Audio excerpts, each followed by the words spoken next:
Assalamualaikum warahmatullahi wabarakatuh. Sebelum kita belajar, marilah kita berdoa dengan membaca basmalah. Bismillahirrahmanirrahim. Semoga dengan membaca basmalah tadi kita diberikan kemudahan dalam memahami pelajaran pada hari ini. Amin. Hari ini kita belajar tematik tema 1, subtema 2, pembelajaran 3. Fokus pembelajaran Bahasa Indonesia IPA. Tujuan pembelajaran yang pertama, setelah percobaan, siswa mampu menjelaskan fungsi sifat bunyi terkait telinga sebagai alat pendengaran dengan lengkap. Setelah percobaan, siswa mampu menyajikan laporan tentang sifat bunyi terkait telinga sebagai alat pendengaran dan dengan sistematis. Setelah membaca teks tentang sikap kerjasama, siswa mampu mengidentifikasi gagasan pokok dan gagasan pendukung setiap paragraf dari teks tulis dengan mandiri. Setelah membaca teks tentang sikap kerjasama, siswa mampu menyajikan gagasan utama dan gagasan pendukung setiap paragraf dari teks tulis dalam bentuk peta pikiran dengan tepat. Pembelajaran 3. Selanjutnya langsung pada halaman 103 ya. Pada halaman 103.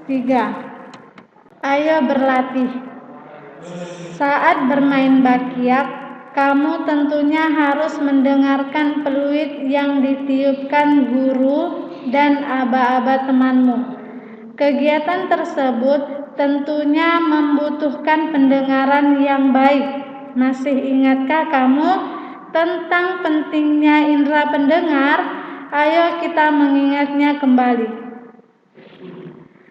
Bekerjalah dengan kelompok atau kalian dapat melakukannya sendiri. Buat peta pikiran tentang indera pendengar dan sajikan di depan kelas. Atau kalian hanya bisa mengisi peta pikiran tentang indera pendengar di bawah ini ya, jika tidak memungkinkan untuk disajikan di depan kelas. Ini adalah gambar peta pikirannya. Indera pendengar. Nah, indera pendengar itu apa? Telinga ya. Kemudian bagian-bagian, berarti bagian-bagian telinga itu apa saja? Nah, tulis di sini. Kemudian cara merawat. Nah, cara merawatnya bagaimana?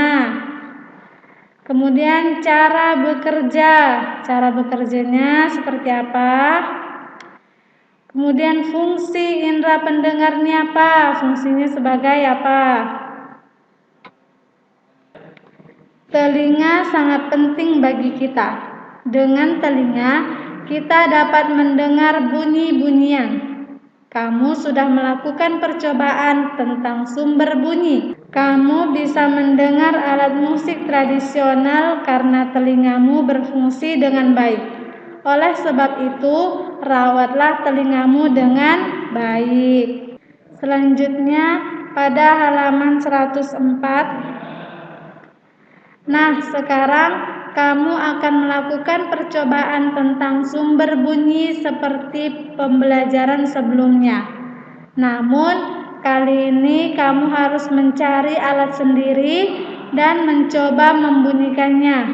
Kamu bisa mencari berbagai peralatan seperti kertas, kayu, dan sebagainya. Lakukanlah permainan bunyi bersama dengan teman kelompokmu.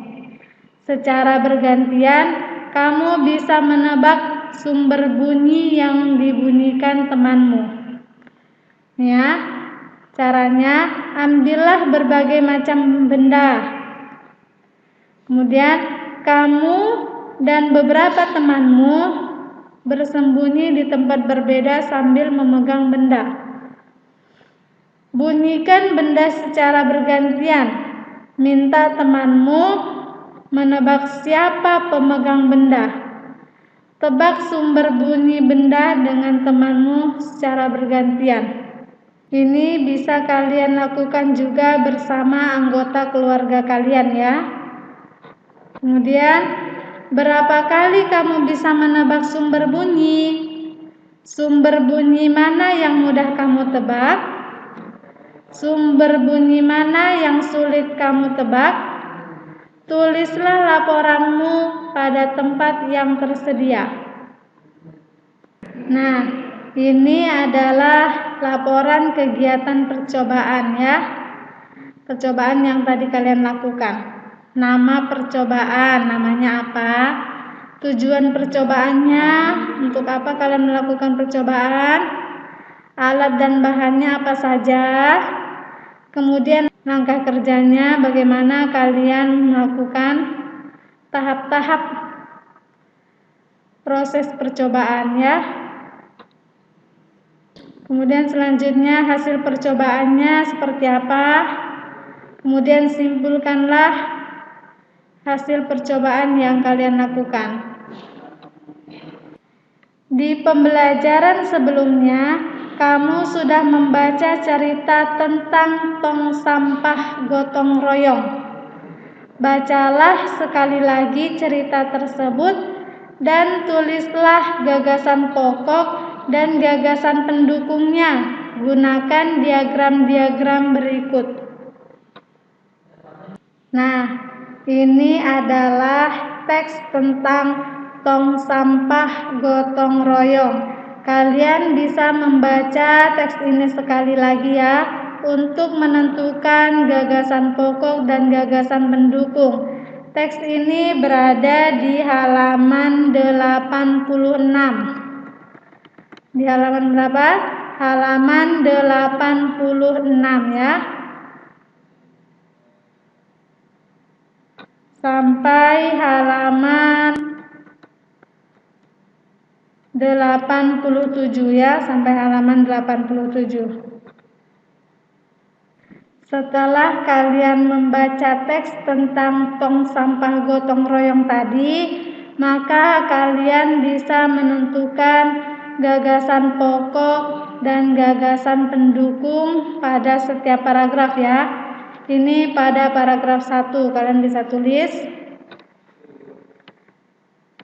Ini berada di halaman 106. Ya. Paragraf 2, tulis gagasan pokok dan gagasan pendukungnya. Di halaman 107. Paragraf 3 ya. Nih, tulis gagasan pokok dan gagasan pendukung. Selanjutnya di pembelajaran 4 kita bahas materi tentang bahasa Indonesia. Adapun tujuan pembelajarannya yaitu setelah membaca teks, siswa mampu mengidentifikasi gagasan pokok dan gagasan pendukung dengan benar. Setelah membaca teks, siswa mampu menuliskan gagasan pokok dan gagasan pendukung ke dalam grafik yang sudah disiapkan dengan sistematis. Pembelajaran 4. Bacalah teks berikut. Berikut adalah teks bacaan yang berjudul Perbedaan Bukanlah Penghalang ya. Kalian bisa baca sendiri ya. Di halaman 110.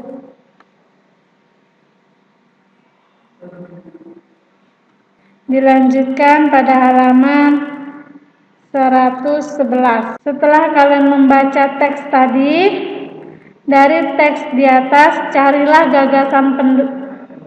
Dari teks di atas carilah gagasan pokok dan gagasan pendukungnya. Tulislah pada tabel berikut. Nah, ini gagasan pokok paragraf 1, gagasan pokok paragraf 2, gagasan pokok paragraf 3. Kalian bisa tulis di dalam kolom ini ya. Selanjutnya, untuk gagasan pendukungnya kalian bisa tulis di sini ya. Ini gagasan pendukung paragraf 1, gagasan pendukung paragraf 2, gagasan pendukung paragraf 3. Selanjutnya, kita lanjutkan materi kita di pembelajaran 5 ya. Untuk fokus pembelajaran SBDP dan IPS. Tujuan pembelajaran SBDP yaitu setelah berdiskusi dan memperhatikan peragaan dari guru atau dari sumber lain, siswa mampu menjelaskan dasar-dasar gerak tari bungung jumpa dalam posisi duduk dengan teknik benar. Setelah berdiskusi dan memperhatikan peragaan dari guru, siswa mampu mempraktikkan dasar-dasar gerak tari bungung jumpa dalam posisi duduk dengan teknik benar. Tujuan pembelajaran IPS yaitu dengan menggunakan gambar yang dibuat sendiri, siswa mampu menjelaskan perayaan hari besar agama sebagai bentuk keragaman sosial, budaya, dan agama di provinsi setempat sebagai identitas bangsa Indonesia secara tertulis dan lisan. Dengan menggunakan gambar yang dibuat sendiri, siswa mampu menceritakan perayaan hari besar agama sebagai bentuk keragaman sosial, budaya, dan agama di provinsi setempat sebagai identitas bangsa Indonesia secara tertulis dan lisan. Pembelajaran 5. Sebelumnya, kamu telah belajar teknik menari bungung jumpa. Tari bungung jumpa dapat ditampilkan dalam formasi duduk atau berdiri. Ayo menari dalam formasi duduk. Ini ya, contoh menari tarian bungung jumpa formasi duduk. Apakah kamu masih ingat gerakan tari bungung jumpa dalam formasi duduk? Diskusikan dan peragakan. Nah, kalian bisa melakukannya sendiri ya. Peragakan sendiri secara berpasangan menari tarian tersebut dalam posisi duduk. Setelah kamu cukup menguasai gerakannya, berlatihlah secara berkelompok dengan iringan musik. Perhatikan arahan dan peragaan dari guru terlebih dahulu, ya. Salah satu cara menghargai keberagaman budaya adalah dengan mempelajari dan melestarikannya, seperti yang telah melakukan ketika mempelajari tari bungung jumpa. Tahukah kamu bahwa Tuhan menciptakan budaya yang berbeda agar kita saling mengenal dan saling menghargai? Tugas kita adalah menciptakan keselarasan di tengah-tengah perbedaan. Ini berada di halaman 119. Apakah kamu pernah mengikuti atau melihat perayaan hari besar agama di sekitar tempat tinggalmu? Buatlah gambar yang berkaitan dengan perayaan hari besar agama tersebut. Kalian bisa membuat gambar yang berkaitan dengan perayaan hari besar agama yang berada di sekitar tempat tinggalmu. Buat gambar di sini ya. Selanjutnya di halaman 120.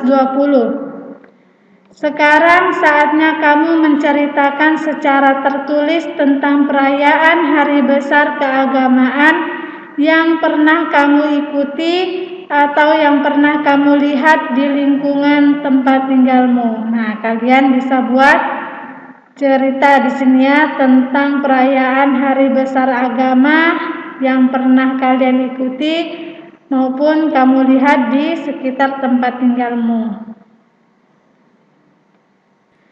Keberagaman suku bangsa dan agama di Indonesia adalah sumber kekayaan yang tidak ternilai harganya. Keberagaman tersebut menyebar dari Sabang sampai Merauke. Seperti apa keragaman umat beragama di lingkungan provinsimu? Bagaimana antar umat beragama saling menjalin persatuan? Ayo kita cari tahu dengan menggali dari berbagai sumber. Nah, kalian bisa mencari sumber lain tentang bagaimana antar umat beragama saling menjalin persatuan ya.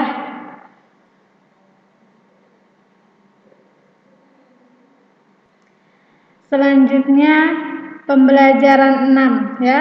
Adapun fokus pembelajarannya yaitu PPKN dan bahasa Indonesia. Dengan membaca teks tentang persahabatan Udin, Edo, dan Beni, siswa mampu menjelaskan kegiatan yang mencerminkan sikap kerjasama dalam keberagaman agama. Selanjutnya, dengan membaca teks tentang persahabatan Udin, Edo, dan Beni, siswa mampu menceritakan kegiatan yang mencerminkan sikap kerjasama dalam keberagaman agama. Tujuan pembelajaran bahasa Indonesia. Setelah membaca teks tentang cerita perbedaan bukanlah penghalang, siswa mampu menemukan gagasan pokok dan gagasan pendukung yang untuk membuat ringkasan secara terstruktur. Setelah membaca teks tentang cerita perbedaan bukanlah penghalang, siswa mampu meringkas teks tulis berdasarkan gagasan pokok dan gagasan pendukung secara terstruktur. Pembelajaran 6. Apakah kamu pernah bekerja sama dengan orang yang berbeda-beda? Sikap apa yang kamu tunjukkan ketika bekerja sama? Selanjutnya, ayo mengamati. Amati gambar dan baca teks di dalam hati. Nah, kalian bisa baca teksnya di dalam hati dan amati juga gambarnya ya. Nih, pada halaman 122. Ini teks selanjutnya ya. Setelah kalian baca teksnya, maka kalian bisa menjawab pertanyaan berikut. Bagaimana pendapatmu tentang persahabatan Udin, Edo, dan Beni? Nah, kalian bisa tulis jawabannya di dalam kolom ya. Apakah kamu pernah mempunyai pengalaman bekerja sama dengan teman-teman yang berbeda agama? Jika pernah, ceritakan secara tertulis. Jika belum pernah, tuliskan sikapmu jika suatu hari mempunyai kesempatan bekerja sama dengan teman yang berbeda agama. Kalian tulis di sini ya. Pertanyaan ketiga, apa yang dapat kamu pelajari dari cerita di atas? Kalian bisa memetik pelajaran tentang cerita di atas ya. Kemudian tulis apa yang kalian pelajari di dalam. Kamu masih ingat tentang cerita perbedaan bukanlah penghalang? Apa hal penting yang kamu ketahui dari cerita tersebut? Diskusikan dengan teman secara berpasangan, atau jika kalian tidak dapat berdiskusi, kalian bisa melakukannya sendiri. Setelah itu, buatlah ringkasan tentang cerita tersebut. Cerita tentang perbedaan bukanlah penghalang ya. Nah, ini adalah teks ceritanya. Perbedaan bukanlah penghalang yang berada di halaman 110 ya. Berada di halaman 110 dan 111. Halaman 110 dan 111. Di pembelajaran 4. Sebelum membuat ringkasan, perhatikan langkah-langkah membuat ringkasan berikut. Cara membuat ringkasan. Yang pertama, membaca naskah asli. Membaca naskah asli sekali atau 2 kali. Kalau perlu berulang kali hingga kamu paham teks naskah yang berada di halaman 110 dan 111 tadi ya. Kemudian mengetahui kesan umum atau inti tulisan, mengetahui maksud dan sudut pandang penulis naskah asli. Selanjutnya, mencatat gagasan utama, membaca tulisan bagian demi bagian sambil mencatat gagasan pokok. Nah, ini sudah biasa kalian lakukan ya. Menggunakan gagasan pokok yang digunakan untuk menyusun ringkasan. Jadi ketika ingin menyusun ringkasan, gunakan gagasan pokok. Yang ketiga, gunakan kalimat baru. Menggunakan kesan umum atau inti untuk membuat ringkasan. Menyesuaikan urutan isi dengan naskah asli. Menggunakan kalimat baru dalam ringkasan. Menggambarkan tulisan asli dalam kalimat baru. Yang keempat, ketentuan tambahan. Menyusun ringkasan dalam kalimat tunggal. Meringkas kalimat menjadi frasa. Frasa menjadi kata. Ini ya. Baca kembali cerita perbedaan bukanlah penghalang. Ada di halaman 110 dan 111 pembelajaran 4. Kemudian buatlah ringkasan pada bagian berikut. Gagasan pokok ditulis di sini. Ini gagasan pokoknya. Kemudian gagasan pendukungnya. Ya. Nah, kemudian ringkasannya di sini ya. Buat ringkasan dari bacaan yang kalian baca tadi, ya. Selanjutnya, kegiatan ayo renungkan. Setelah belajar hari ini, renungkanlah hal-hal berikut. Apa yang kamu pelajari hari ini? Apa yang sudah kamu pahami dengan baik? Apa yang masih belum kamu pahami? Apa rencanamu untuk kedepannya terkait dengan apa yang belum kamu pahami? Nah, jika ada yang belum kalian pahami, kalian bisa tanyakan kepada ustazah ya. Kerjasama dengan orang tua. Praktikkan sikap kerjasama bersama teman-temanmu di lingkungan rumah. Tulis pengalaman kerjasama tersebut dan diskusikan dengan orang tua. Tulisan diserahkan kepada guru pada pertemuan berikutnya ya. Sekian pembelajaran hari ini. Semoga manfaat dan barokah. Pesan ustazah untuk siswa-siswi yang berada di rumah, rajin-rajin belajar, yang taat kepada orang tua, dan rajin membantu pekerjaan orang tua. Sekian, assalamualaikum warahmatullahi wabarakatuh.